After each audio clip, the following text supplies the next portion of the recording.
And then so like their peers, like my parents were, in that circle as well. So you can just say that that the influence was it runs deep, probably even before I was born.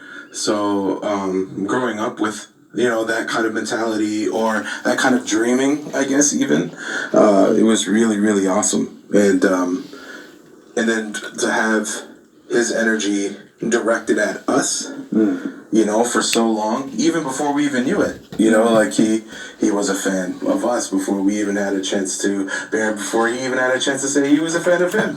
One of the first things he said when the first time we met him was, "It took me half my life to figure out what you guys did intuitively."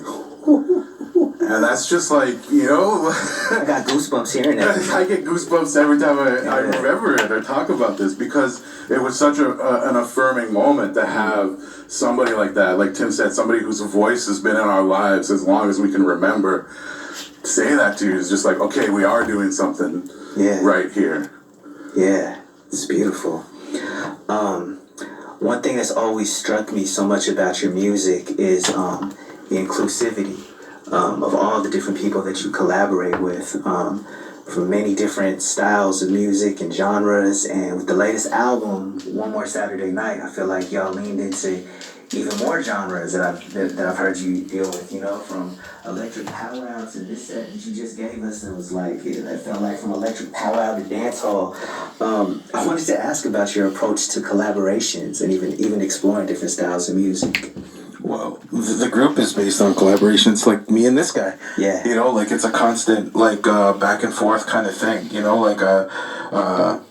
As solo people, like like I'm producer, bears, and artist. Like we have our own ideas, but I don't know. It seems like when we lock in the studio together, especially when we spend significant amounts of time together, good things happen, and like we start to develop this one brain kind of mentality, this one mind kind of mentality, and we both have different, diverse styles and tastes in music. Like I don't like everything he likes, and he doesn't like everything that I like. But like for some reason, our life experiences are able to fill in the gaps and kind of we have this trust between each other. That's the big thing that we've learned over the time that we've had a break and had a rest during the pandemic, is that we developed this trust with each other. And yeah, we're gonna follow each other into the yonder, or to the future of what we're trying to accomplish here. And it's like a similar goal. We got similar values. Like it's just like it's heading in a really interesting direction. So like to have someone that trusts me from a production standpoint is amazing. And then I inject that into anybody that we work with and collaborate with. So when we collaborate with other people, we just have this really open format where we're eager to learn from each other and to try to take it to the next level. Because like even some stuff on the last record on we went into situations where we were like, all right, we gotta bring in this artist's guitar player because this is more of their flavor and they want it to be represented into this song. Even though it might not be our particular wheelhouse, or even like the kind of chords that they play or the kind of chord progressions that are in there, like it might not be what we do, but we are eager to like meet halfway and really truly get to the bottom of a true collaboration. And I think that that's what we strive for every single time that we go to make a record. Yeah. Is there a collaboration that stands out in that it surprised you? It's something that it brought out of you? Oh yeah, massively. Yeah. And it's actually the song that Tim's kind of talking about right now. Yeah. Mother, Mother. That song was so far out of our comfort zone as far as what we've produced in the past. And we really, in so many ways, followed the artists that we were working with. There was a bed track that had been around for a while. And Northwest Kid just happened to be in town. And he's family, so it was like, come down to the studio and hang out, see if we can put something together. And he laid down his verses, and it was hype. And it was, he's like one of my favorite verses I think he's ever done. So that was amazing. And, having him in the studio and being able to actually like sit down and work through the track with him and everything was just, that's what made it, And the other artists then followed his lead. So we got Lillian Allen and Sate on that track. And those are both people who are family as well. Lillian Allen, I've known since I was a kid. Like my mom and her are part of the same arts community in Toronto. And if for people who don't know, she's a dub poet based in Toronto. Amazing performer and writer. And Sate is another person who I've known, again, since I was a kid. We were like in a play together when we were kids. So it was like dream people to want to work with, all family, and then to watch them all build on something off one another. Yeah.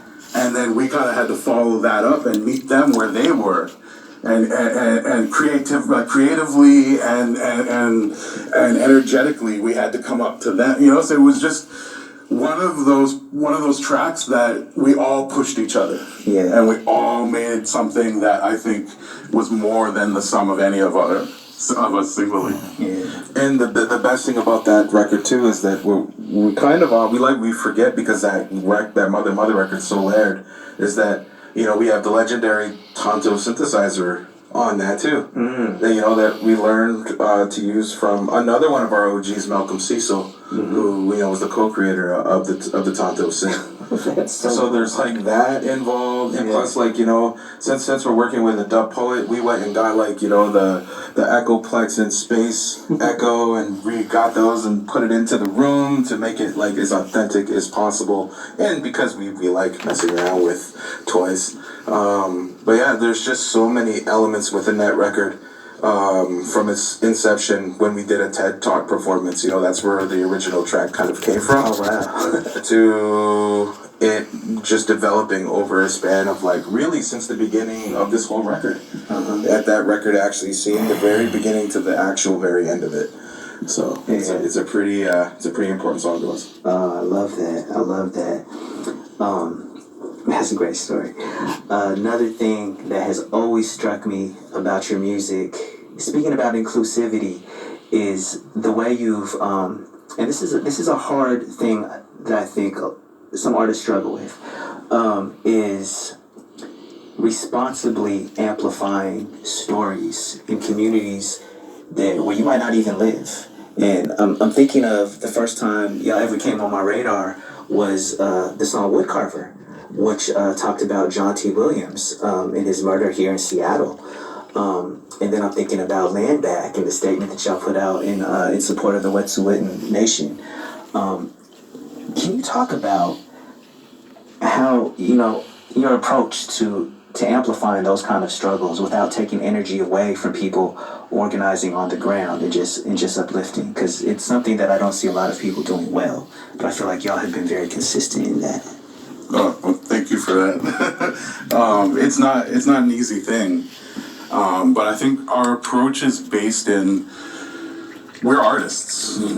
We are artists who are that use our platform. We use our voice to say things that are important to us, to our hearts, to things that that we're either involved in or things that really mean something to us. We're not just jumping into everything. It's like there's a space that we take up and there's a voice that we use, and that's where it lives. And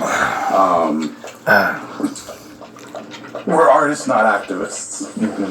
And so I think that's where we draw that line, where when we're amplifying activist voices, it's not what we do as a group, as a band. It's something that we use our voice for.